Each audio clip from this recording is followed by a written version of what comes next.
여기까지 찾아온 거예요. 그분의 사랑을 전하기 위해서요. 고맙습니다.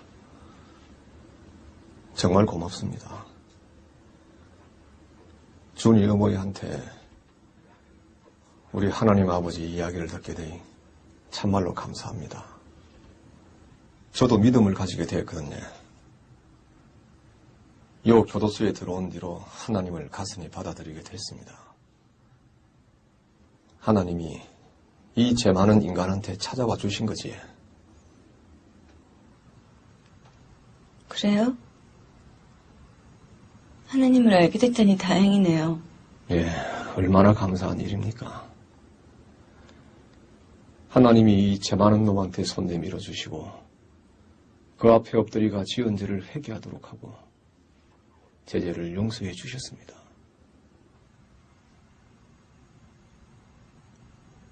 하나님이 죄를 용서해 주셨다고요? 예, 눈물로 회개하고 용서받았습니다. 그러고 나서부터 마음의 평화를 얻었습니다. 아침에 일어나자마자 기도하고 하루하루가 얼마나 감사한지 모릅니다.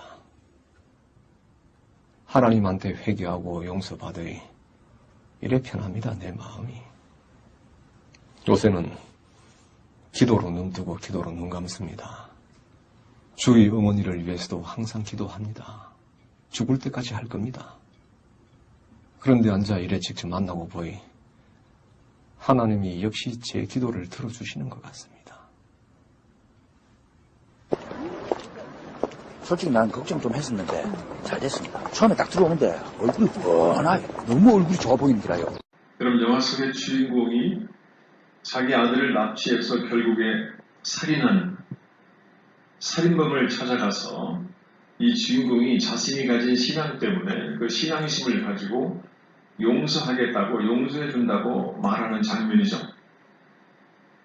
근데 이 장면을 가만히 보면은 이 살인범이 하나님을 만나서 대용서받고 마음이 평안하다는 이 부분이 그렇게 마음에 불편하게 보여질 수가 없어요. 그의 신앙적인 표현 한마디 한마디가 굉장히 비위를 상하게 합니다. 지금 이 주인공이요, 주변 신앙인의 동료들의 교류와 자기를 가르치는 지도자가 신앙 안에서 용서가 얼마나 중요한지를 설명해 주었어요. 그래서 이 사람이 살인자를 용서하는 것이 자기 마음이 가장 편할 수 있는 유일한 길이라고 배웠어요.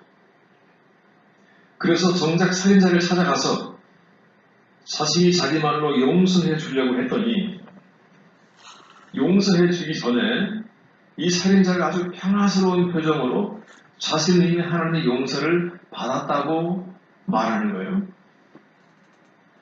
그래서 지금은 마음이 한없이 평온하고 아침에 눈을 뜰 때도 기도로 눈을 뜨고 하나님의 사랑이 얼마나 큰지 너무 마음이 편하다. 그렇게 얘기하는 그 모습이 얼마나 비이상하고 역겹습니까? 이 영화는 지금 그렇게 보여주고 있는 거예요. 그리고 사실 또 그런 느낌이 들어요. 그 살인자가 마음이 너무 평온해 보여요. 그러니까 그를 용서하러 갔던 이 주인공이 그 평온하고 행복해 보이는 모습을 바라보면서 뭔가 말도 안 된다는 억울함이 마음속에서 불처럼 타오기 시작하는 거예요. 이게 무슨 황당한 경우냐.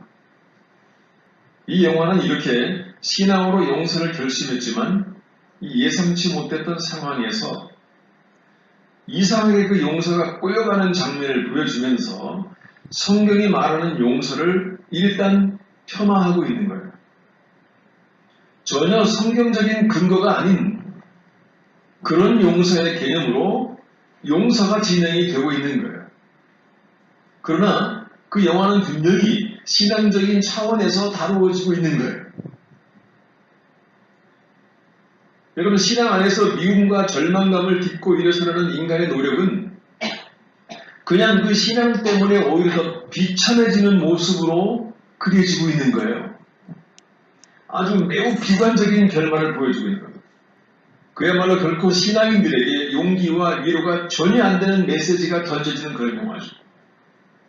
하나님의 용서를 받았다고 기뻐하고 평온해하는 사람을 보면은 다행이라고 생각해야 되는데 그 모습을 보면서 분노하는 주인공의 그 심리에 그 영화를 보는 신앙인들조차도 같이 공감을 하고 있잖아요. 저도 같이 공감을 했어요. 얼마나 기분 나쁘겠어요.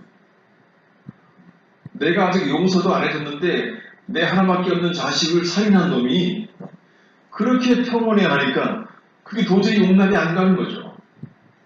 제가 그런데 이 부분을 보면서 한 가지가 궁금했어요. 이 신앙의 얘기를 비관적으로 부정적으로 끌고 가고 있는 이 이야기의 스토리를 쓴 작가가 누굴까? 제가 궁금했어요. 그래서 제가 인터넷을 찾아보니까 이 영화가 원래 벌레의 이야기라는 중편소설을 쓴 아주 유명한 작가인 이청준 씨의 원작의 내용을 영화로 만든 겁니다. 저는 이 소설가를 참 잘 알지요. 저는 이 작가가 이청준 씨라는 것을 딱 보면서 이 영화의 약점을 금방 발견할 수 있었어요. 원래 이 이청준이라는 작가는 그의 여러 개의 소설 속에서 신앙이나 종교를 많이 소재를 다루는 사람입니다. 그런데 진짜로 성경의 복음을 정확히 알고 있는 사람이 아니에요. 이 사람은 신앙의 세계를 사람들에게 제대로 인식시키기 위한 목적으로 신앙을 소재로 소설을 쓴 사람이 아니라 이 사람이 가지고 있는 소설의 관심은 뭐냐면은 인간이 가지고 있는 한을 소설 속에서 녹여내는 거에 온통 관심 있는 그런 작가입니다. 그래서 그 부분에 대해서 나름대로 성공했다고 이 사람이 쓴 소설 중에서 아주 좋은 평가를 받고 있는 그것도 또 영화로 만들어져가지고 굉장히 유명했던 영화가 서편제라는 영화였죠. 한국인의 소리에 대해서 유명한 소리꾼의 집안이 그 집안의 소리의 한이 아버지를 통해서 딸에게 집안 대대로 이어지는 한국인의 고유한 한의 성격을 그 서편제를 통해서 이 사람은 그려낸 거예요. 또 문학적인 가치는 충분히 있는 그런 소설이죠.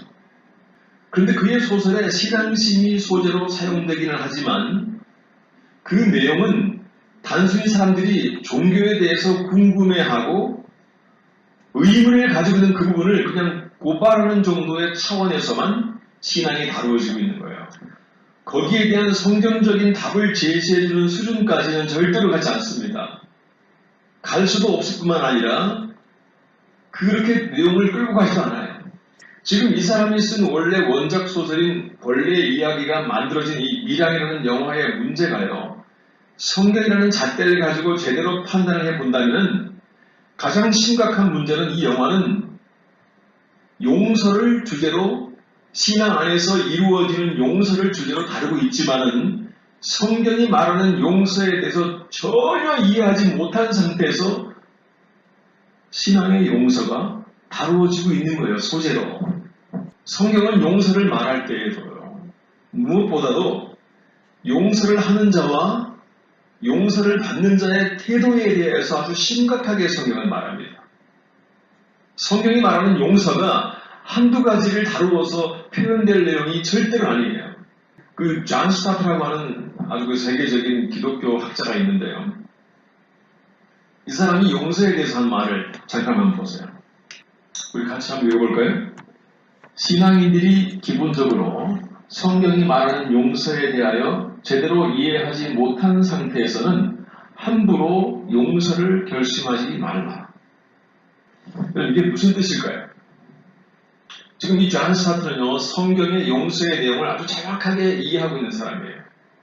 그런데 그 성경의 용서를 가벼운 신앙심으로 쉽게 실천하다가 오히려 그것 때문에 신앙의 좌절을 가져오는, 상처를 받는 그런 사람들을 주변에서 많이 보면서 정말 저들이 하고 있는 용서는 하나님이 말하고 있는 그 용서가 절대로 아니라고 말하고 있는 거예요.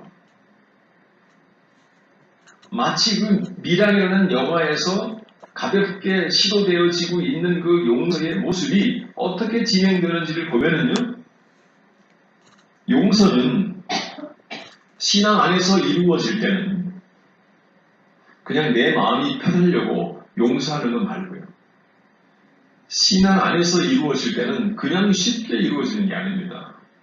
여러분, 살인범을 만나고 난 이후에 살인범을 향해서 멋지게 용서를 하고 그것을 통해서 살인범이 자기를 용서해 준 사람을 보면서 야, 내가 저렇게도 훌륭한 사람의 아들을 내가 죽였구나. 이렇게 감탄하고 괴로워하면서 더더욱 비참한 눈물의 회개를 기도하고 그리고 자기를 지켜보는 사람들에게 역시 당신은 신앙생활을 해도 지성인답게 멋지게 하는군요. 그 그림을 기대하고 용서의 행동을 시작했는데 그 결과는 자신의 기대감을 완전히 저버린 결과 앞에서 자기 스스로의 감정을 스스로 절대 감당하지 못하고 있는 거예요. 신앙의 행위들이 자기 중심적이고 지극히 인간적인 자기 감정에 준한 것이었기 때문에 신앙 안에서 나타나는 용서라고 하는 단어가 이 사람을 무차별하게 공격하고 있는 거예요. 너무 쉽게 신앙을 생각했고 너무 쉽게 신앙의 용서를 생각한 결과입니다. 그러면서 이 사람이요, 자기가 신앙의 용서에 실패를 했으면 내가 참 너무 가볍게 행동했구나. 내가 그거를 생각할 만큼의 신앙의 모습이 아직 아닌데 이렇게 나와야 되는데 이 모든 실패의 책임을 다 하나님에게 돌리기 시작하는 거예요. 이게 지성인들의 특징입니다. 하나님, 당신이 저 살인자에게 무슨 피해를 입었다고? 정작 자식을 잃어버린 피해를 당한 나는 가만히 있었는데 당신이 먼저 그 사람을 용서해줘서 그 사람 마음을 저렇게 편안하게 만들어 주었느냐. 그리고는 내가 하는 용서는 아무 가치가 없는 것을 만들어버렸느냐. 당신은 정말 불합리하고 잔인한 신이라고 저주하는 거예요. 저는 이 모습을 보면서 그 존 스타트의 용서에 대한 이 말이 더 공감이 갑니다. 신앙인들이 기본적으로 성경이 말하는 용서에 대하여서 제대로 이해를 하지 못한 상태에서 함부로 신앙의 용서를 결심하지 마라. 밑에 내용 읽겠습니다. 같이. 신앙 안에서 나타날 수 있는 영웅적인 신앙 심리에 빠져서 인간적인 가벼운 용서를 시도하려 하면 사단은 당신을 손쉽게 절망의 구렁텅이로 밀어넣어 버릴 것이다. 정확하게 그 주인공은 이 모양이 된 거예요. 그런데 그 내용을 기록한 작가 이청준 씨나 이거를 영화 내용으로 각본을 만든 감독이나 그 시나리오 작가가 신앙의 용서의 본질적인 내용을 전혀 이해하지 못하고 있기 때문에 그냥 그렇게 비관적으로 결말을 짓는 겁니다. 만약에 그 사람들이 존 스타트처럼 신앙의 용서를 깊이 있게 이해하고 있는 사람이라면요, 절대로 그렇게 영화 만들지 않아요. 자기 양심이 괴로워서라도. 자, 그러면은 존 스타트가 말하는 성경이 말하는 용서가 뭐죠? 여러분, 미국에서 공연된 연극 중에 이런 게 있었어요. 어떤 아내가 남편을 많이 사랑했고 그 남편도 그 아내를 극진히 사랑했는데 이 사람들이 부부가 되어서 결혼 생활을 한 지가 10년이 지났어요. 그런데 이 아내는 남편 몰래 했던 아주 큰 죄가 있었어요. 근데 자신이 남편을 아주 사랑하고 남편 또한 자기를 극진히 사랑해주기 때문에 그 비밀을 남편에게 솔직하게 고백해야 하는 것이 나의 도리겠다. 그렇게 생각을 했어요. 그런데 이 사람이 불안한 거죠. 남편이 자기를 이해해주면 어떡하지? 불안한 마음에 10년 동안을 미루고 또 미뤄온 거예요. 그 고백을. 그렇게 미루던 어느 날 이 여인이 더 이상 숨기는 것은 남편에 대한 도리가 결코 아니라고 생각하면서 남편이 아무리 자기에게 심하게 반응을 보여도 한동안 자신을 보지 아니려 해도 자신이 인내하면서 정말 순전한 남편을 향한 철저한 사랑을 보여주면서 남편의 이해를 결국 받아들일 수 있겠지. 남편이 이해할 수 있도록. 그러면 예전보다 더 솔직하고 진실한 사랑을 나누는 결혼 생활을 할 수 있겠지. 그렇게 기대를 한 것입니다. 그래서 하루는 결단을 하고 미루고 미뤄오던 자기의 죄에 대한 고백을 남편에게 털어놓았어요. 어땠을까요? 이 연극을 내용을 보신 적이 있습니까? 근데 남편의 반응이 의외였어요. 남편의 반응에 웃으면서 한마디 한 거예요. 아, 이 사람이 그 별것도 아닌 거 가지고 사람은 다 실수할 수 있는 거지. 그 대수롭지 않은 것 가지고 신경 쓰지 말고 우리 저녁에 오리나 구워 먹읍시다. 이렇게 반응하는 거예요. 자기는 10년을 고민하면서 불안해하고 또 고민하면서 미뤄온 고백이었어요. 정말 어렵게 꺼낸 죄에 대한 고백인데 남편은 1분도 안 걸리는 말 한마디로 그냥 딱 끝내버린 거예요. 그러자 이 아내가 갑자기 속에서 분노가 불처럼 일어나는 거예요. 이 여자가 집안에 있는 가재도구를 남편에게 다 집어던지면서 소리를 지릅니다. 오히려. 그러면서 막 소리 질러요. 내가 10년 동안 그것 때문에 얼마나 힘들고 힘든 시간을 보냈는데 그것이 별것 아니라고? 대수롭지 않은 것이라고? 어떻게 그렇게 말할 수가 있어? 이렇게 소리를 지르면서요, 자기의 10년의 괴로움의 시간을 전혀 헤아려주지 못하는 남편의 가벼운 한마디에 여인은 분노를 참지 못하는 거예요. 자기의 10년 동안의 괴로움에 남편이 전혀 공감을 하고 있지 못한 거지. 정말 나를 사랑하는 사람이라면 내가 10년 동안 했던 그 극심한 불안함과 고민에 대해서 뭔가 조금 터치를 해줘야 될 것 같은데 대수롭지 않고 아무것도 아닌 것으로 치부해 버리니까 남편의 가벼운 한마디에 여인이 분노를 참지 못한 거예요. 예상치 못한 결과가 나타난 거죠. 결국 용서해준 남편에 대한 고마움은 전혀 없고 자신의 10년에 길고 이르던 그 불안함과 초조함, 그 괴로움의 시간 동안의 아픔을 전혀 헤아리지 못하는 남편의 태도에 아내는 자신이 괴로웠던 지난 10년의 인생에 대해서 뭐라 말할 수 없는 분노 때문에 미친 사람처럼 울부짖는 거예요. 여러분, 이 여인의 울부짖음이 일정 부분 이해가 가십니까? 이 이야기는 한마디로 말하면요, 용서를 하는 자와 용서를 받는 자의 마땅한 태도에 대해서 생각해 보게 하는 겁니다. 여러분, 성경이 우리가 날마다 읽는 성경이요, 날마다 읽는 설교의 기초가 되는 성경 말씀이요, 이것을 말하고 있는 거예요. 이걸 정확하게 우리가 인지해야 됩니다. 성경은요, 용서하는 자와 용서받는 자의 태도에 대해서 쭉 기록하고 있는 책이에요.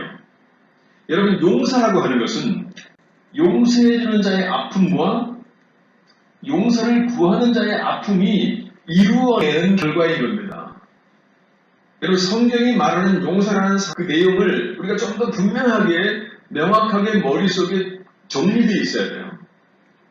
용서해 주시는 하나님과 그 용서를 받는 인간 사이의 사랑의 아픔이 얼마나 중요한지 성경은 우리에게 기록해주고 있는데, 성경이 말하는 용서를 정확하게 이해하지 못하면요, 절대로 성경이 말하는 용서를 할 수 없어요.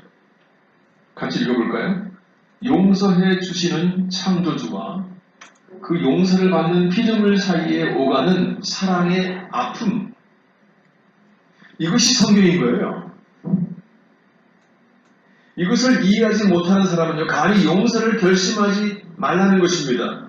다른 말로 표현하면 준비되지 않은 용서는 신앙이라는 말로 예수 그리스도라는 이름으로 시도하지 말라는 거예요.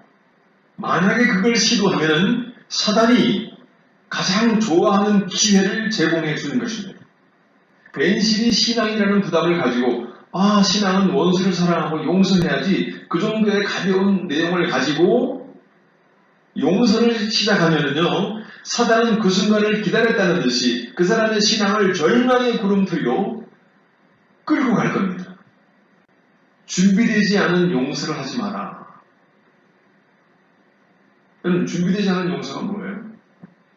여러분, 과연 용서에는 어떤 준비가 필요하다는 거죠? 중요한 것은요, 하나님께서, 예수님께서 인간의 죄를 용서하실 때에 그분이 어떻게 준비했는지를 우리가 먼저 이해해야 됩니다. 나와 하나님 사이에 이루어진 그 용서를 우리가 분명히 알고 있나요? 신앙의 기초가 그거잖아요. 내 죄를 용서해 주신 예수 그리스도를 내가 그리스도로, 구세주로 받아들이는 것. 그 믿음이 신앙의 다잖아요. 자, 그렇다면 하나님과 나 사이에 이루어진 그 용서를 우리가 분명히 알고 있다는 겁니다. 같이 읽어볼까요? 나를 용서하신 하나님이 그 용서를 이루기 위하여 무엇을 준비하셨나? 무엇이 준비된 용서인가입니다. 계속 읽습니다. 용서하는 자가 감수해야 할 아픔과 고난의 대가를 준비하신 거예요. 그분은 용서를 구하는 나의 그 기나긴 아픔의 시간을 이해하셨고, 용서를 받아야 하는, 죄 용서를 고백하는 나의 아픔보다 100배나 더한 아픔을 통하여서 내 용서를, 나에 대한 용서를 그분은 이루신 겁니다. 하나님의 용서는요, 용서를 고백하는, 죄를 고백하는 나의 아픔보다 100배나 더한 아픔을 통해서 나의 용서를, 나를 향한 용서를 이루어내신 것이 하나님의 용서인 거예요. 이것이 신앙의 가장 중요한 핵심인 것입니다. 그것이 십자가의 형틀이었어요.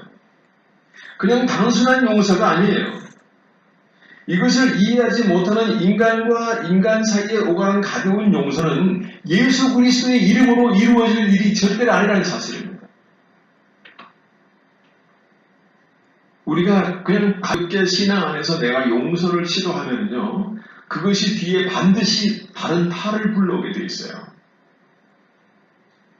나를 향하신 하나님의 용서와 예수 그리스도의 아픔, 나를 용서하기 위해서 그분의 준비하심과 그분의 용서의 과정을, 그 고통의 과정을 정확하게 이해하지 못하면요, 감히 내가 신앙인으로서 용서한다고 말할 수가 없는 거예요. 이것을 이해하지 못하는 인간 사이의 가벼운 용서는요, 반드시 사단의 도구가 될 것입니다. 내가 고백한 죄가 또 다른 빌미가 되어서 불행을 불러오게 돼 있어요. 우리가 고전으로 읽고 있는 톨스토이나 빅토르 위고르의 소설도요, 그런 내용들이 줄을 이룹니다. 사랑에는 고백이 따라야지, 솔직해야지, 정직해야지. 그래서 자기의 죄를, 테스라는 소설도 그거잖아요. 테스가 자기가 만난 남자에게 자기 죄를 고백했어요. 고백했더니 그 고백이 엄청난 아픔을 가지고 와버린 거예요, 관계에. 그 테스라는 영화의 주인공 남자의 이름은, 여자는 테스지만 남자의 이름은 아레클이에요. 근데 그에게 고백을 했더니 그 고백하는 그 순간에 모든 사랑이 다 깨어지고 말았어요. 그 소설도 신앙적인 분위기에서 이루어진 소설입니다. 그래서 이 여인이 또 다른 남자를 만나요. 그 또 다른 남자의 이름은 클레아예요. 제가 그 소설의 주인공의 이름을 기억하는 이유는 첫 번째 남자의 이름이 완전히 반대 이름이에요. 아레클과 클레아. 완전히 반대되는 성격의 두 남자를 이 땅의 모든 남자의 대명사로 두고 두 가지의 성격에 반대되는 성격을 아레클과 클레아라는 두 이름으로, 거꾸로 발음되는 두 개의 이름으로 작가는 거기다가 집어넣은 겁니다. 거기에서 용서가 핵심 주제인데, 가벼운 신앙심에 고백과 용서가 이루어지는 과정 속에서 사단은 쾌거를 부르면서 그 둘의 관계를 완전히 무차별하게 깨트려버리는 겁니다. 오히려 섣불리 했던 용서와 고백이 인간을 아픔의 구렁텅이로 끌고 가버린 것입니다. 여러분, 용서하는 자와 용서받는 자의 마땅한 태도가 기록되어 있는 책이 성경이라는 사실을 우리가 분명히 인식해야 돼요. 그러나 우리의 신앙을 시작하게 만들었던 예수님의 용서는 우리 인간에 의해서 너무 가볍게 다루어지고 있어요. 같이 읽어볼까요? 아주 오늘 말씀의 결론이면서 핵심 포인트입니다. 같이 보겠습니다. 내가 지은 죄를 인하여 용서하시는 당신이 그 벌을 대신 받으면서 찢어지고 부서지고 못 박히는 극도의 고통 속에서 내 죄를 완전히 씻어버리시는 방법으로 나를 용서하신 것입니다. 너무 문장이 기니까 한 번 더 읽겠습니다. 내가 지은 죄를 인하여서 용서하시는 당신이 그 벌을 대신 받으면서 찢어지고 부서지고 못 박히는 극도의 고통 속에서 내 죄를 완전히 씻어버리시는 방법으로 나를 용서하신 것입니다. 이것이 성경이 말하는 용서인 거예요. 이것이 성경이 우리에게 요구하는 용서인 것입니다. 그래서 용서하시는 당신이 용서받는 나보다 100배나 더 고통 속에서 용서받는 나를 그 죄책감으로부터 온전하게 영원히 해방시켜 주시는 방법으로 나를 용서하셨다는 사실을 우리가 얼마나 뼈저리게 인식하고 있는가. 내가 그리스도를 구세주로 받아들였다고 하면서도 그분이 나에게 했던 그 용서의 과정과 내용이 뭔지를 내가 정말 뼈저리게 인식하고 있는가 말이죠. 그런데 여기에서 우리들이 반드시 짚고 넘어가야 할 중요한 내용이 용서받는 자가 취해야 할 태도예요. 이것은 용서하시는 하나님의 태도, 용서를 이루어내는 예수 그리스도의 태도인데 용서받는 자가 취해야 할 태도 볼까요? 용서받는 자가 해야 할 고백이 핵심이에요. 정말 중요한 내용입니다. 같이 봅니다. 예수님의 십자가의 고난의 형틀이 그토록 극심한 것은 전 인류의 죄를 한꺼번에 지셨기 때문이 아니라 나 한 사람의 죄를 위해서라도 주님은 동일한 고난을 받으셔야 할 만큼 나는 철저한 죄인이기 때문이라는 거예요. 이것이 신앙 안에서 용서받는 자가 해야 할 아주 중요한 신앙의 고백입니다. 예수님의 십자가의 고난의 형틀이 그토록 극심한 것은요, 전 인류의 죄를 한꺼번에 감당해야 되니까 저 정도는 극심해야지. 이것이 아니라 내가 지은 죄, 내가 하나님 앞에서, 사람 앞에서가 아니에요. 코람데오, 하나님 앞에서. 하나님 앞에서 내가 가지고 있는 죄라고 하는 것은 그리스도께서 그 정도로 극심한 고통 속에서만이 씻겨주실 수 있는 그 정도의 철저한 죄라는 사실입니다. 이 죄에 대한 인식이 없으면요, 우리가 하나님의 사람으로 그분 앞에 그분의 은혜의 자리로 절대 걸어 나갈 수 없어요. 그 정도의 자기에 대한 죄에 대한 인식이 없으면요, 신앙으로 사람을 용서하거나 어떤 어려운 문제를 극복해낼 재간이 절대 우리에게는 없습니다. 오히려 그 사람에게는 신앙이 부담이 되고 짐이 될 뿐이에요.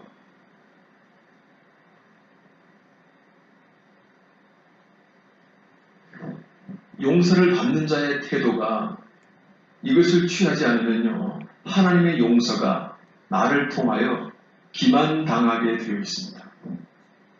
하나님의 용서가 영화를 통해서, 드라마를 통해서 사람들의 술자리에서의 안주거리처럼 그렇게 가벼운 내용으로 기만당하게 되어 있어요. 그런 내용을 보면서도 그걸 인식하지 못하면 크리스찬들이 거기에 대해서 아무런 변론도 하지 못하고 그냥 가볍게 수긍하는 걸로 끝나는 거예요. 여러분, 용서받는 자는 자신이 반드시 용서받지 못할 만큼의 죄인이라는 사실을 분명히 인식해야 돼요. 그래야 예수 그리스도의 십자가의 고통이 그 인식과 만났을 때에 내 신앙이 빛을 발할 수 있는 거예요. 그것이 가능하지 않으면 나는 아직도 제대로 된 신앙인이 절대 아닌 것입니다. 세상의 문화와 예술에 내 신앙은 항상 무가치한 게 되는 거예요. 거기서 부끄러워지는 거예요. 뭐가 뭔지를 몰라서 그냥 거기에 내 신앙이 질질질질 끌려가는 거예요. 이것을 신앙인이 제대로 인정하지 못하고 철저하게 자기 죄성을 인정하지 못하면 하나님의 용서가 내 신앙 인생에서 제대로 작동할 수가 없는 거예요. 바로 여기에 신앙으로 용서를 시도하려고 했던 그 밀양이라는 영화의 주인공이 절망할 수밖에 없는 그런 단계로 걸어간 원인이 되는 것입니다. 이게 원래 이 밀양이라는 영화는 벌레 이야기라는 소설의 이야기인데요. 이 원작 소설을 보면 주인공이 영화에서는 그렇지 않지만 살인범이 법정에서 사형 선고를 받아서 처형되는 날 자신도 같이 자살을 해요. 저는 이 설교 하나를 하기 위해서 제가 벌레 이야기라는 소설을 한 권을 다 읽었어요. 이 소설 작가의 그 유명세에도 불구하고 용서하는 자의 입장에 있는 주인공이 신앙 안에서 용서를 하고 있음에도 불구하고 그 신앙의 대상 되시는 하나님께서 자기 자신의 죄를 용서하시기 위해서 얼마나 큰 고통을 당하셨는지를 제대로 알지 못하고 자기가 그분 앞에 어떤 죄인인지를 전혀 인식하지 못하니까 아직 그는 신앙의 첫 발자국도 들여놓지 않은 상태인 것입니다. 여러분, 신앙의 대상인 하나님을 통해서 용서하는 자가 가진 태도가 전혀 인식되지 못한 상태에서 그는 감히 예수 그리스도의 이름으로 신앙 안에서 용서 시도한 거예요. 그렇기 때문에 그가 가진 신앙이라는 것이 그를 더 비참한 곳으로 질질 끌고 간 것입니다. 그 신앙이 오히려 하나님을 원망하고 저주하게 만들었고 자기를 비참하게 만들었고 자기를 자살하게 만든 거예요. 존 스타이펜의 말처럼 그 순간에 사단은 그를 구렁텅이로 끌고 갈 준비가 되어 있는 상태에서 성공적으로 그를 패망의 길로 끌고 간 것입니다. 이 소설의 주인공이 가진 신앙의 결정적인 약점은요, 자기가 살인범을 용서하기 전에 자기 자신조차도 예수 그리스도와 함께 십자가에 못 박혀서 자기 죄 때문에 그리스도가 십자가에 죽었다는 것 사실, 그것을 가슴 깊이 인정하는 과정을 거치지 않았기 때문에 그의 용서는 분노로 끝납니다. 여러분, 세상에 살면서 큰 죄를 짓지 않고 살았던 신앙인들이 가장 큰 허점이 여기에 있어요. 나는 사실 내가 뭔 큰 죄를 지었다고 나를 위해서 예수님이 십자가에 못을 박혀. 예수님은 인류를 위해서 십자가에 죽으셨으니까 내가 가만히 뉴스를 통해서 보면은 예수님의 십자가에 못 박히고도 남을 만큼의 그가 무도한 죄인들이 많더라. 그러니까 그분이 십자가에 못을 박히긴 아마 박혀야 될 것 같아. 인간의 모든 죄를 다 용서해 주려면, 그것도 전 인류의 죄를. 그런 생각이 듭니까? 여러분, 예수 그리스도의 십자가의 고난은요, 이 지구상에 나라고 하는 사람 한 사람밖에 없어도 그분은 나를 용서해 주시기 위해서 내가 가지고 있는 죄 때문에 십자가에 죽으셔야 될 만큼의 고통을 받아야 될 만큼의 나는 큰 죄인인 것입니다. 우리는 가끔씩 예수님이 십자가의 고통의 원인이 나라고 하는 생각을 안 할 때가 있지요. 왜? 내가 큰 죄를 지은 것 여러분, 이 김 목사가 살아가면서 큰 죄를 지었을 것 같아요. 제가 대학 다니면서 야학에서 학생들을 가르치면서 12시, 1시 넘어서 퇴근할 때예요. 길에 술 먹고 넘어져 있는 사람들을 업어다가 구청에다가 데려다주고 그러셨어요. 죽어가는 사람들도 내가 살리고 그랬다고. 그랬던 제가 왜 눈물을 흘리면서 주님 앞에서 기도하면서 회개하고 나 같은 놈을 위해서 주님이 죽으셨네. 이것이 진실하게 내 마음속에서 왜 그 간절한 고백이 나올까요? 말씀을 통해서 내가 어떤 죄인인지를 나의 실존을 제가 알기 때문에 그렇습니다. 그렇기 때문에 신앙이 나에게 큰 힘이 되는 거예요. 내가 견뎌낼 수 있는 힘으로 작용하는 것입니다. 자신의 죄가 주님 앞에서 철저하게 고백되지 않는 자는요, 자기를 용서해 주기 위해서 그 모진 고통을 당하신 주님의 용서에 대해서 그냥 무덤덤한 태도를 보일 수밖에 없는 겁니다. 그러면 그가 예수 그리스도를 구세주로 영접했다는 그 자체가 사실은 그렇게 간절한 건 아니에요. 말씀을 듣습니다. 여러분, 철저한 고백이 없는 사람과 예수님의 십자가와는 사실 별로 상관이 없는 거예요. 용서라는 것은 결코 아무나 하는 것이 아닙니다. 특별히 예수님의 이름으로 신앙에서 이루어지는 용서는 정말이지 아무나 하는 것이 아니에요. 주님과 자신 사이에 이루어진 그 용서의 그림 속에서 그 어떤 고통과 아픔과 눈물이 그 용서 속에 있는지 그것을 안다면은 그 주인공은 그렇게 용서의 과정을 밟으면서 비참해지지 않습니다. 그는 용서를 실천한 후에 사탄에게 질질질질 끌려서 자살의 자리로 걸어가고 있었던 겁니다. 그렇기 때문에 이 소설을 집필한 작가나 이 영화를 연출한 사람이나 감독이나 모두 다 신앙을 그럴싸하게 묘사하고 있지만 절대로 하나님의 용서와 용서하는 자와 용서받는 자의 태도에 대해서 성경이 말하는 용서에 대해서 전혀 인식하지 못하고 있는 거예요. 그런데도 수많은 사람들에게 인기를 끄는 영화이고 국제영화제에서 상을 받고 사람들에게 박수를 받고 모든 사람들에게 공감을 받고 감동을 주고 있단 말입니다. 그것이 얼마나 큰 영적인 아이러니인가요? 우리가 그 속에 팍 파묻혀 살고 있어요. 아무런 개념 없이. 우리가 과연 성령의 인도를 받고 있는지 아니면 영화나 드라마나 유명한 배우들이나 유명한 작가들이 써놓은 그 모든 내용들에서 내 사고와 인식이 은근히 끌려가고 있는지 우리는 그래서 성령의 도움을 요구하는 기도가 계속되어지는 것입니다. 그래서 우리는 오늘도 내일도 기도를 하든 생각을 하든 무슨 말을 하든 어떤 결심을 하든지 간에 우리가 신앙 안에서 한다면 나의 연약함과 나약함을 감당해 주시기 위해서 하나님께서 우리 가운데 보내주신 성령의 도움 속에서 숨쉬고 또 숨쉬면서 그렇게 한 걸음 한 걸음 나아가야 되는 것입니다.